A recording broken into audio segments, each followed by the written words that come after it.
Muy bien, pues es un placer y un honor tener como conferenciante para esta ponencia inaugural a Lars Björnshauge, que es una figura muy conocida en muchos de los ámbitos en los que vamos a centrarnos durante estos 2 días de trabajo en estas jornadas.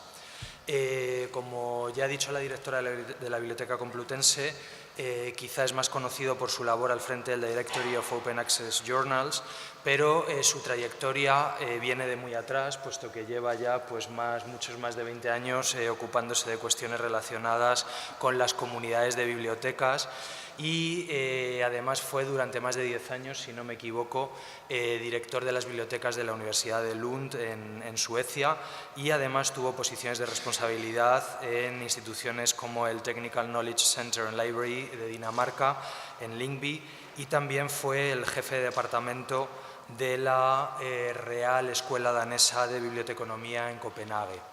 Pero desde el punto de vista que más nos interesa en estas jornadas hay que destacar sobre todo su labor en 2 facetas. Por un lado, la creación de redes y de comunidades de bibliotecas y específicamente de bibliotecas de investigación, y en este sentido me gustaría recordar su papel dentro de SPARC, es decir, del Scholarly Publishing and Academic Resources Coalition, y como decía al principio, y es de los que nos va a hablar hoy, en el Directory of Open Access Journals. Así que sin más voy a darle la palabra para escuchar esta conferencia inaugural. Thank you very much for being here, and we will be very glad to listen to this opening lecture. Thank you very much. Thank you and good morning. Thank you to the organizers for inviting me to this event. I'm very honored and very humble. I'll try to approach the question about transparency and credibility of open access publishing. But before I go into that matter, I will try to set the scene by touching upon some of the issues that I think is maybe bigger than the problem of transparency and credibility of open access publishing. After that, I will move into this domain of transparency and credibility and outline some of the issues here, and especially focus on the modest contribution that the Directory of Open Access Journals is trying to give to this issue. I have some basic views so you can see where I come from in terms of my position. The way I look at things, being an open access advocate for more than 10 years, is that the so-called international subscription-based publishing model excludes major parts of the world. This is a very important issue. And the subscription-based publishing model does not work. It doesn't really serve research and our societies. The dominant publishers and proprietary databases constitute a system which is excluding, to a large extent, continents from participation in research and scholarship. And the dominant measures of scholarship or research evaluation enforces this power structure. So, science is broken. The raison d'etre of the work of traditional editorial boards, i.e. traditional peer review, belongs to the print world. In the print world, it was important to do a filtering because you could not publish all the papers that was submitted to the journal because it should be printed and distributed. This is no longer a necessity. In traditional print peer review, it's often up to 1 or two reviewers to decide what future scholars and the public might find important. And traditional closed peer review supports the existing power structure. And now a very bold statement, but I think there's something in it. Traditional peer review is elitist, flawed and biased.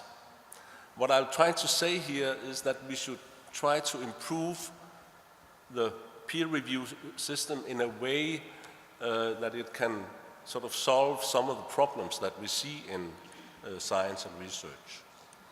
Then we have the question of measuring the impact of research. The dominant measures of impact, that is the journal impact factor, only measures the impact of research on researchers and research itself. And it determines research funding and research policy and the faith of scholars. And it fails to embrace the impact the research can have on practitioners, the public, and our societies. And especially the journal impact factor is flawed, it's prone to manipulation. We have lots of examples on that. So to a large extent, what counts for the researcher is not so much what you publish, but rather where you publish. So the big problem, in my view, is not whether open access publishing is transparent and credible, but rather how to create a scholarly communication system that serves research, that serves researchers, the people, and our societies.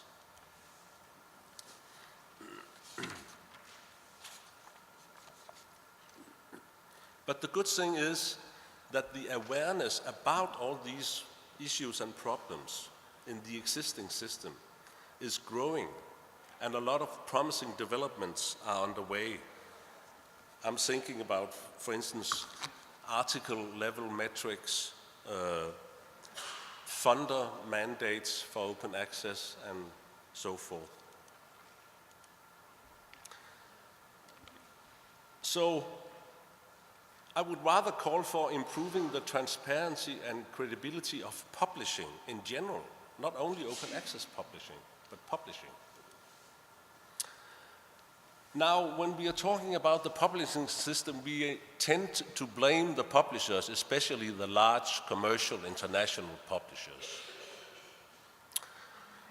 But in my view, those who are really to blame is those who have allowed this system to develop.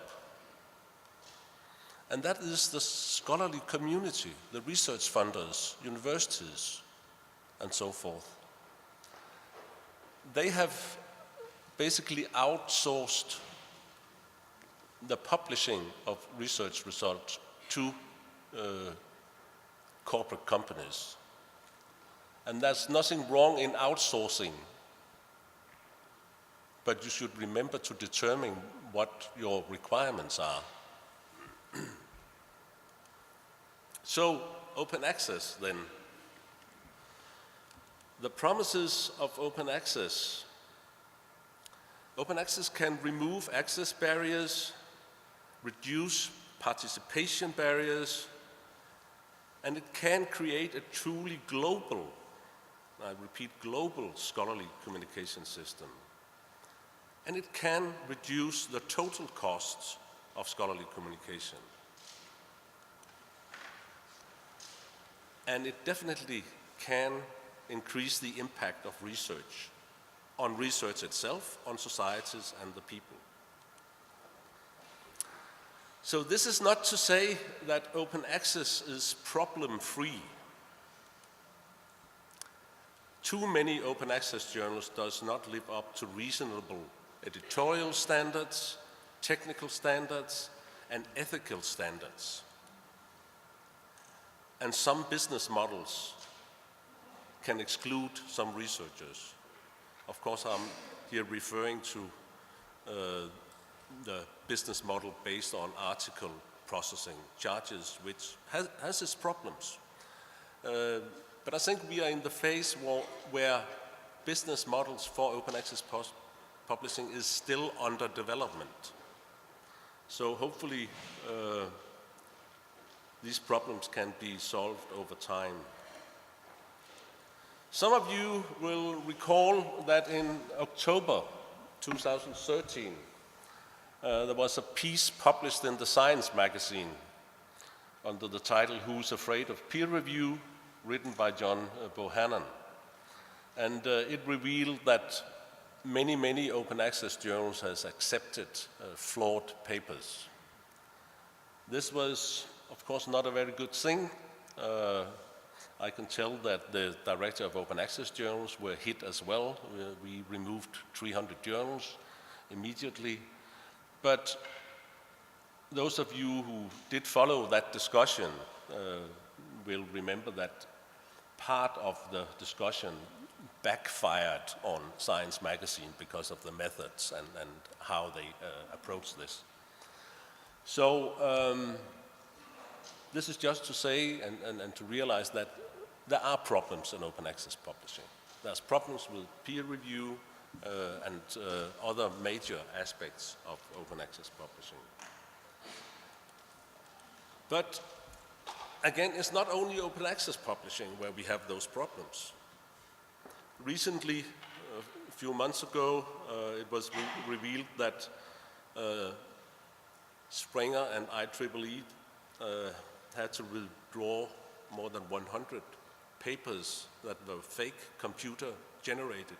And here we are talking about prestigious publishers where the peer review process completely missed. So again, just to say that the problems we are discussing today is not limited to open access publishing.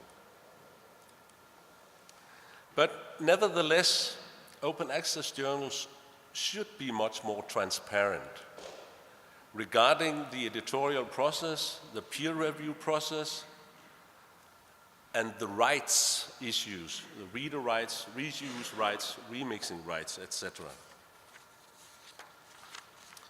And they should be much more transparent in terms of the services they provide to the author.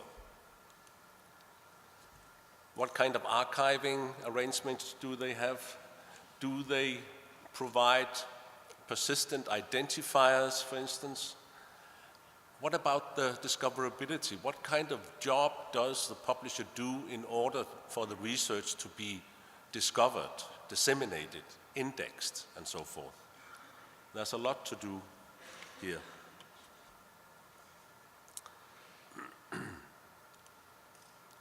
Some of you might have noticed that COPE, the Committee on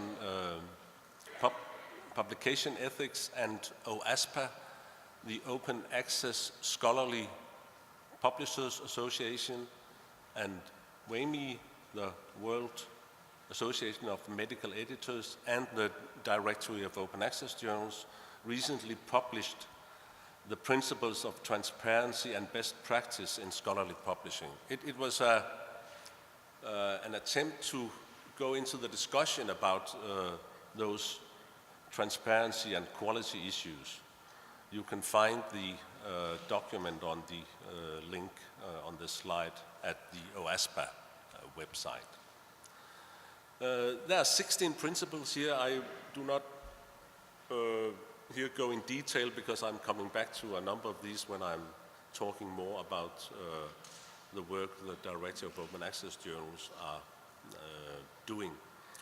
But this is, to some extent, very basic principles that every journal should apply in order to be transparent.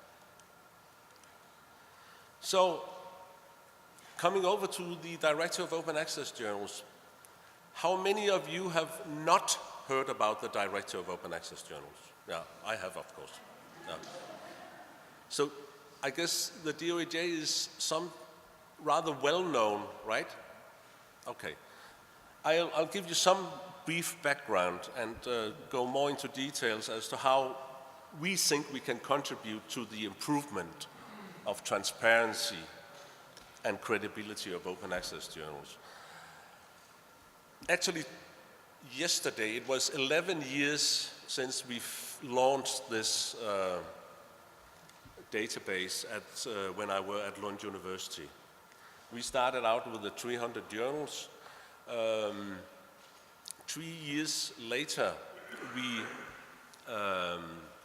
implemented a funding model where the finances were based on membership contributions from library consortia and universities.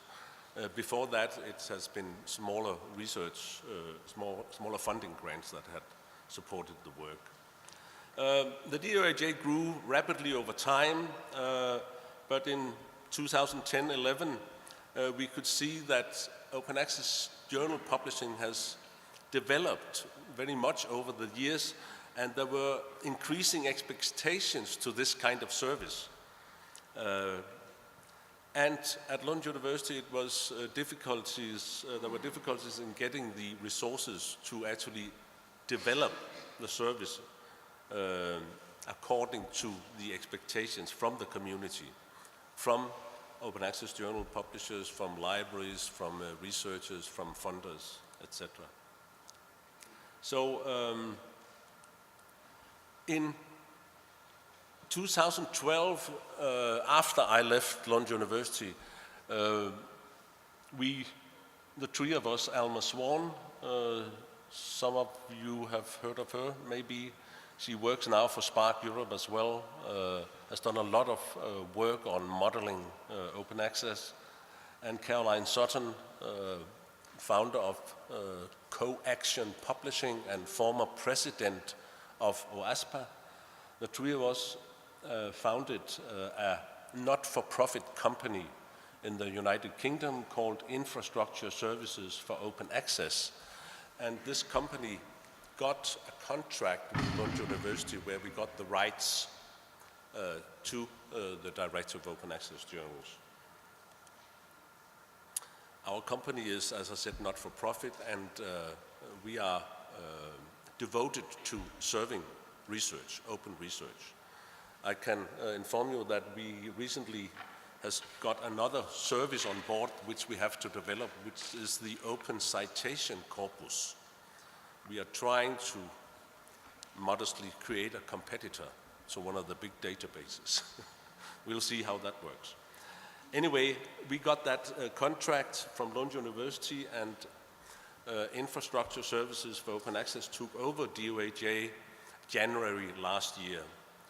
And of course, we have business plans and plans in general, and one of the things, a couple of the things we said that we would do was to respond to the demands and expectations by developing new, tighter, more demanding criteria for a journal to be listed in the Directory of Open Access Journals. We would re-engineer our editorial back office work, and we would invite associate editors from the community to contribute to the evaluation and monitoring of the journals that we are listing. So, why do we need tighter criteria for inclusion in the DOAJ? We see a lot of demands from universities, from libraries, from research funders, and from authors to easier determine whether a journal lives up to reasonable standards. So that's a call for transparency. It's a call for, in an easier way, to be able to even compute what publishing channels are relevant for me as a funder or for me as an author. And by publishing all the information that the publishers provide for the DOAJ, we will enable the community to help us monitor for compliance. That is, if a journal changes business model, for instance, I think the community will help us, notifying us so we can take action. And of course, we should address the issue of fake publishers. I know there's a more common term for these kind of publishers, but I would rather not use that.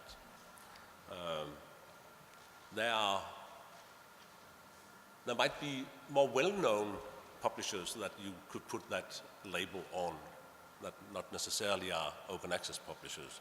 We are talking about the so-called predatory publishers, of course. I call them fake publishers, or publishers not living up to reasonable standards, both in terms of the content and of their business behavior. We would address this issue by applying tighter criteria. And we would motivate and encourage open access journals to be more explicit on the editorial quality issues, more explicit on rights and reuse issues, and to improve their technical quality, to foster improved dissemination and discoverability. And we will promote standards and best practice. Because we think that lack of transparency and credibility hurts all open access publishers, even the big established ones, but all open access publishers. So the new criteria that we have introduced for the directory of open access journals is addressing quality. What is quality? Really a difficult issue, but we have given it a go. Openness, how open is your journal actually in certain aspects, and what we call the delivery or the technical quality, or the other things that is a part of the publisher's service to the author and to the community. The criteria we have implemented now is much more detailed. Before we had 6 or 7 criteria, mainly an open access policy, free to read, and so forth. But now we have more than 50 questions that we ask the publisher to address. So they will have to do much more to be included. And the criteria we adopt will be binary. It will end up, of course, with a decision. Is this journal good enough to be listed or is it not? We, as part of our work after we took over the DOAJ, we did a survey of the whole landscape of open access journals in the DOAJ. And it is a landscape with rather few publishers with many journals and thousands of publishers with 1 or 2 or 3 journals. So we have a very, very long tail here, which is a real challenge. We asked the journals how they deal with archiving.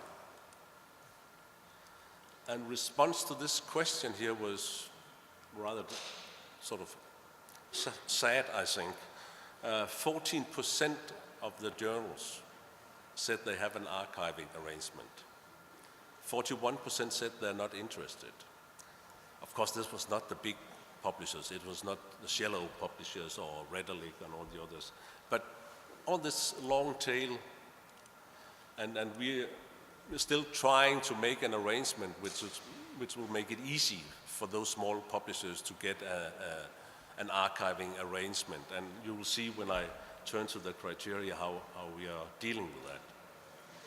So when we asked in the new criteria about the archiving things, journals are asked to indicate what kind of archiving policy they have and whether they have arrangements in place with, for instance, locks or clocks or portico and so forth.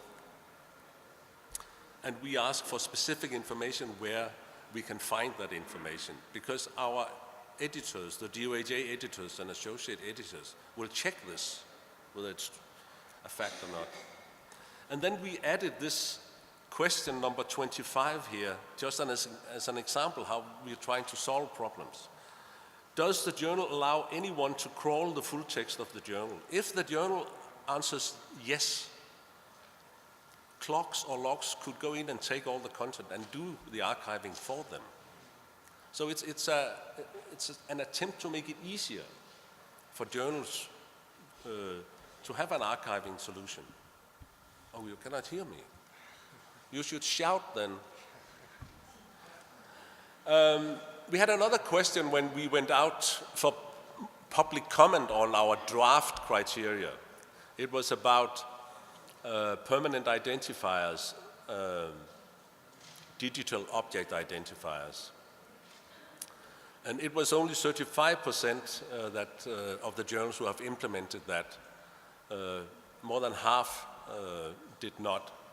Now we learned when we went out to for public comment with our criteria and got many comments, we learned that DOIs was not that well known, for instance, in other parts of the world. So we, in our question addressing this in the new criteria, we included other services that do, to some extent, the same. So, turning to the most difficult question, the editorial quality question. Of course, we say that the journal must have an editor or an editorial board, and all members must be easily identified. But this time here we ask for a specification of what kind of review process they apply. Is it editorial review, which, at least where I come from, very common for journals in humanities and social science? Is it peer review, blind peer review, double blind, or open peer review? So the journals is asked to tell us what kind of peer review they apply, and of course afterwards then it will be possible for the community to actually check if that's the case or not. And of course they should have statements about aims and scope clearly visible, and instructions to authors as well. They should indicate whether they have a procedure for screening for plagiarism and as well indicate the time from submission to publication.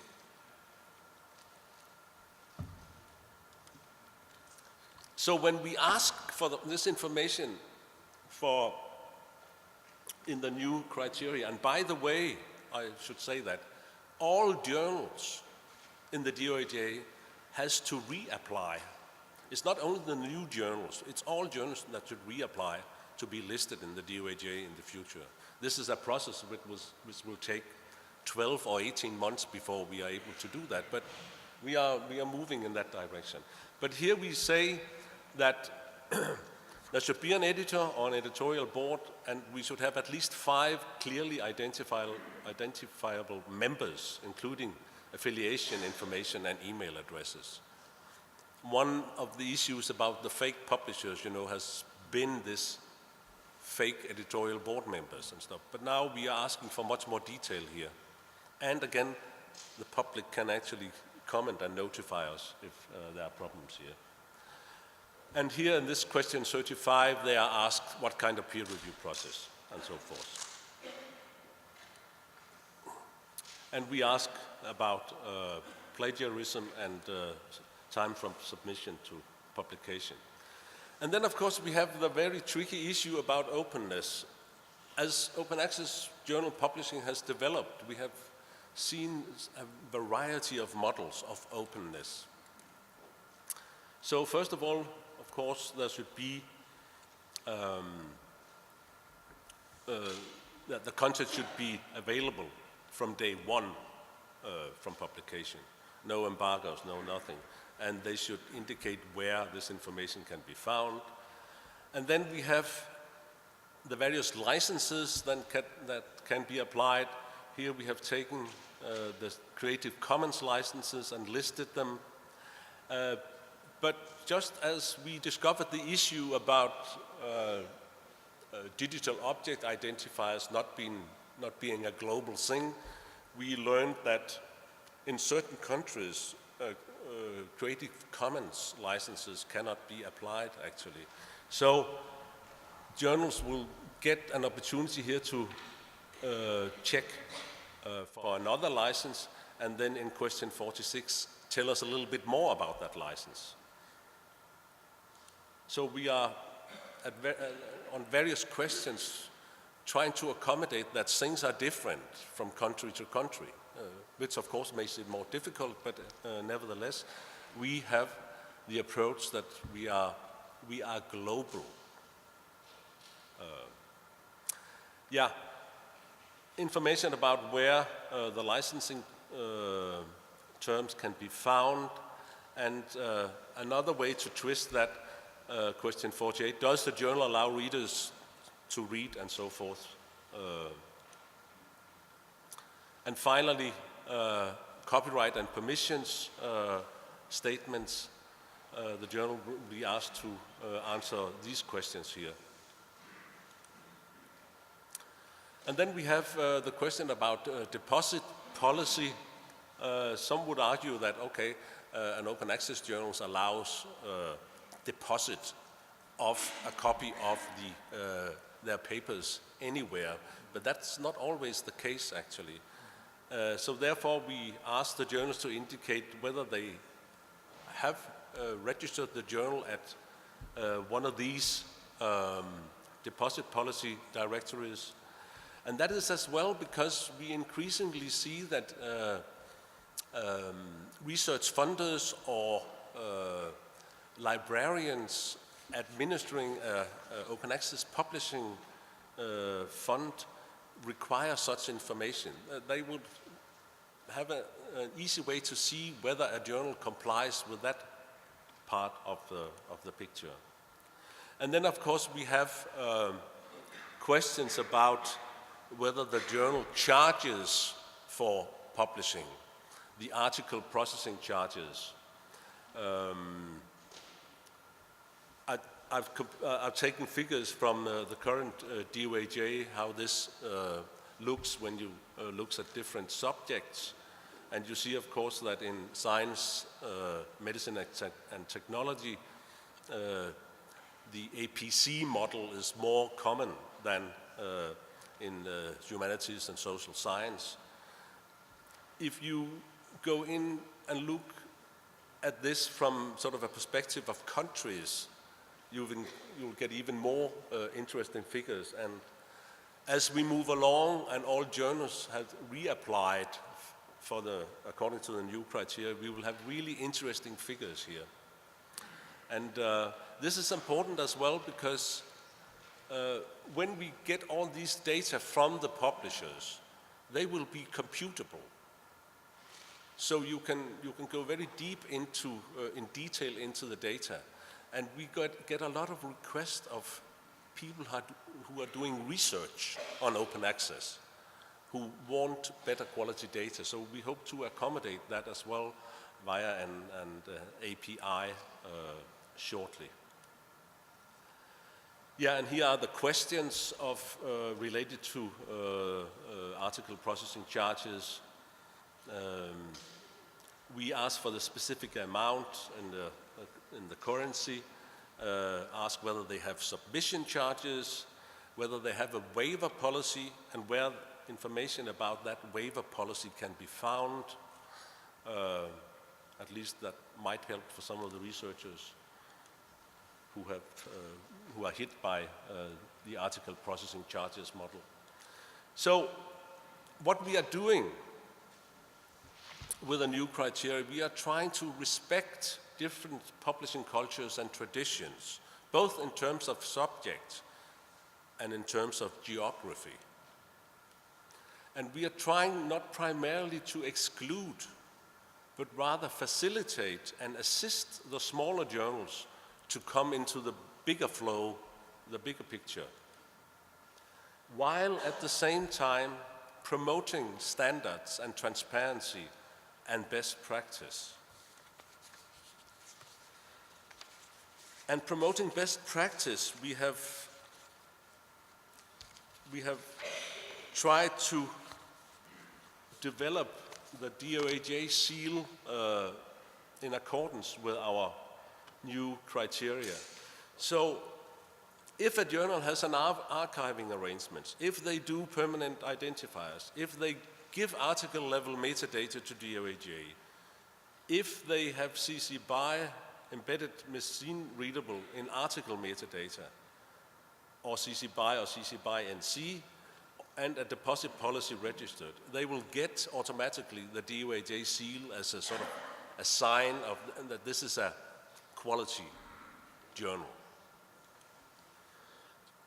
So here's what the text says about that on the new application form. So we think that the new criteria that we have developed in communication with the community and with our advisory board will improve the transparency and credibility of open access journals. Of course, we are not the only actor, agent on this market, but I think we can do a difference. And we will continue to contribute to the momentum of open access publishing by promoting standards, transparency, and best practice without losing the global view. And we will collaborate with other organizations and parties. And this, we are sure, will benefit all open access publishers. But the upgrading of the DOAJ is a major effort. It's basically the old DOAJ and the new DOAJ will be two completely different things. We are sort of multiplying the work effort by 10, I would say. But luckily, we have received a lot of applications for being associate editor from the community. We got more than 200 applications, and there are at least one of them in this room, namely Remy. And there might be others. It's a major, we have a major system development work in process, and a lot has been done. And this is about associate editors. And we'll only be able to do this if we get more financial support from the community. So I will encourage you to support the work we are doing. Libraries can support it, universities can support it, publishers can support it by becoming a publisher member or publisher supporter. So all contributions are appreciated. So finally, our ambition is that the DOAJ should be the whitelist. We are not in the business of blacklisting, but we hope to make other lists superfluous. That is, if a journal is in the DOAJ, it complies with accepted standards. Thank you for your attention. Thanks to all the library consortia, universities and publishers and our sponsors. And the credits to the hard-working team at the DOAJ, Sonja Brage, Richard Brage, and Dominic Mitchell, and all our incoming associate editors and our technical partner, Cottage Labs, and our sponsors. Okay, thank you very much.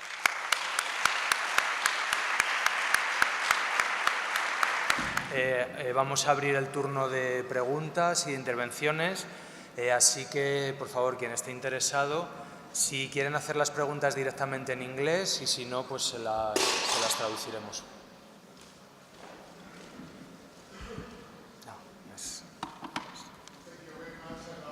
Interesting presentation. You mentioned APC in a more or less neutral way. So I would like to know your personal opinion on this topic, and also linked to this first question, what is your opinion about the mega journals applying APC, like, for example, PLOS, that has been a great success? What is your general opinion, perhaps personal opinion, not the opinion of the directory, about the APC in general? Not a neutral way, please. I think you'll have to repeat the second part of your question, but I can address the first part first. My personal opinion about article processing charges as a model is that giving sort of the way, given where we come from with subscription publishing and this business, I think article processing charges as a model has some advantages, but I'm aware that especially in humanities and social sciences, it can be a problem. It is a problem. And if we look outside the North America and Western Europe, there are other models that will work much better. The problem is that I mentioned that slightly in my introduction, is that in the North and the West primarily, the publication of research results has not been funded upfront. Research is funded upfront. It's subsidized, it's paid for, whereas publication and dissemination of the result of that research is outsourced to societies and commercial publishers.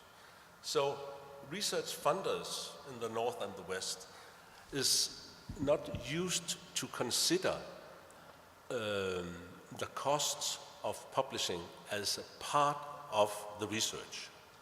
And this is a major problem. I think due to the APC model, actually, we can see some research funders now beginning to recognize that there might be more value for money if they consider publishing as a part of the research costs. But I'm totally aware that the APC model is not the best of all models, and it has its problems. Though I think, as far as I know, that many of the APC-based open access publishers has, to some extent, generous waiver policies that allows for researchers with no grants, no money to publish articles. But I mean, we have not reached the final solutions in terms of developing models. The model that is applied, for instance, widely in Latin America and maybe even here is that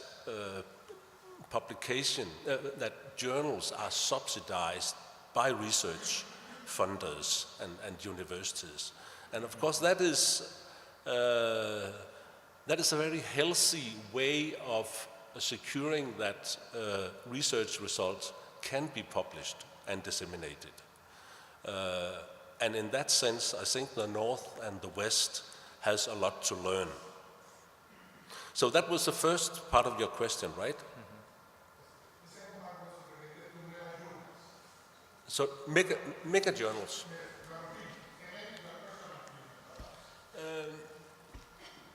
My personal opinion about mega journals,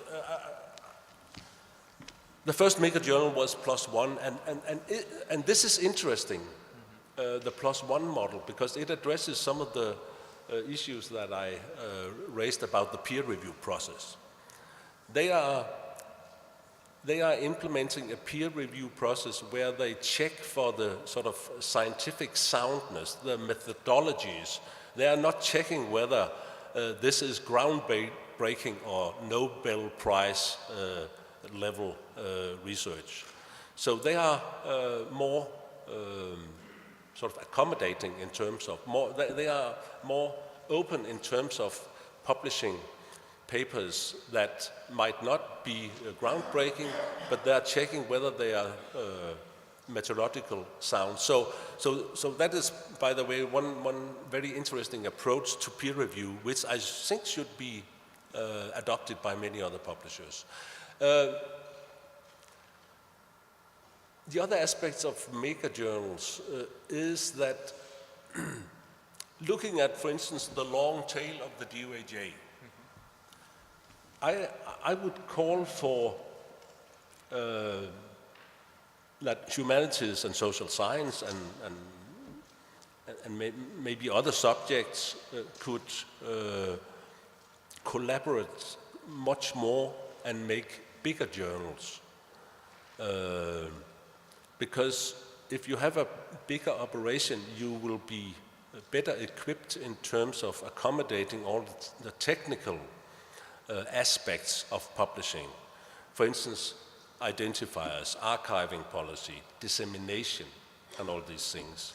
So I think there's too many small journals that are not able to operate efficiently in terms of both administration, technical qualities, and dissemination. So, yeah.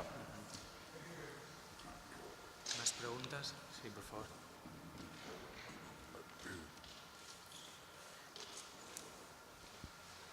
Hi, Lars, again. Hi. So could you explain a little bit more about the process, how the editors will provide the metadata of the articles to DOAG? Repeat that. How will you check that the editors provide the metadata? Oh, for sorry. DOAJ? Yeah, sorry. Yeah, if I understood you correct, the question was how we will check that journals are actually giving metadata on article level to the DOAJ. Of course, new journals, they will have a grace period of some months to get it up and running. But I hope we will be able to do an automatic check with our system. We have in the past had issues with some of the publishers that found it difficult due to format questions and things like that. But I expect us to be able to get much more metadata than we have today. We have 1.6 million articles that is disseminated via the DOAJ. I expect we can reach 2.5 million shortly.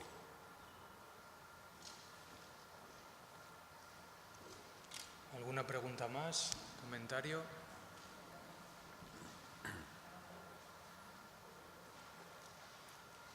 If not, I have one myself.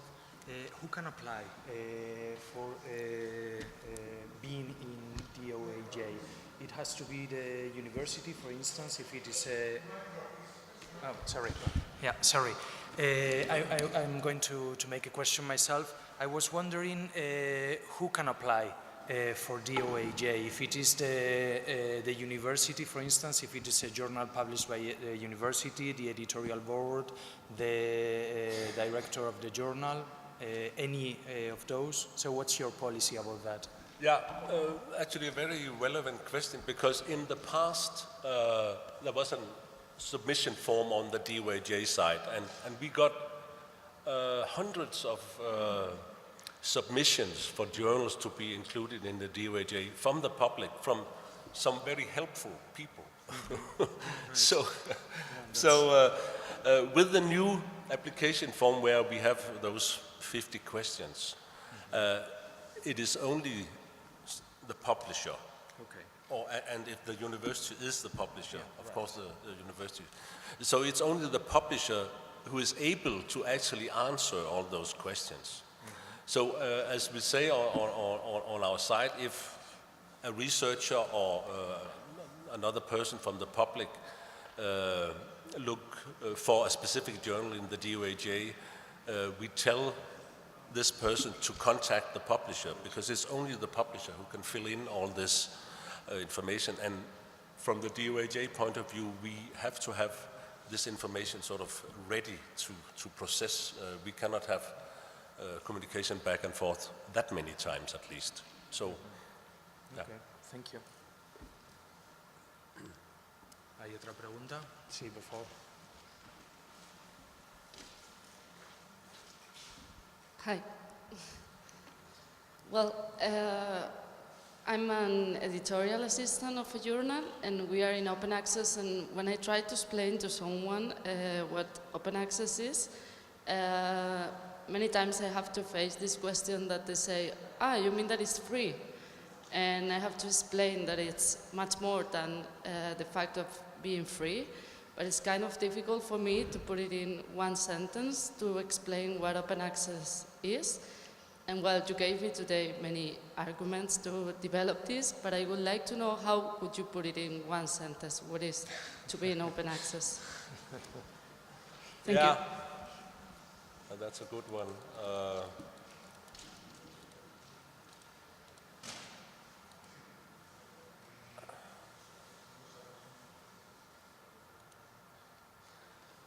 I think this part of this question 48 is, does the journal allow readers to read, download, copy, distribute, print, search, and link to the full text of its articles? That's one part. The second part, is it for free? You don't have to pay, right? So I think that's some of the core elements of open access. I don't know whether it was a satisfactory answer. The problem is that during the years we have seen so much confusion about the concept of open access.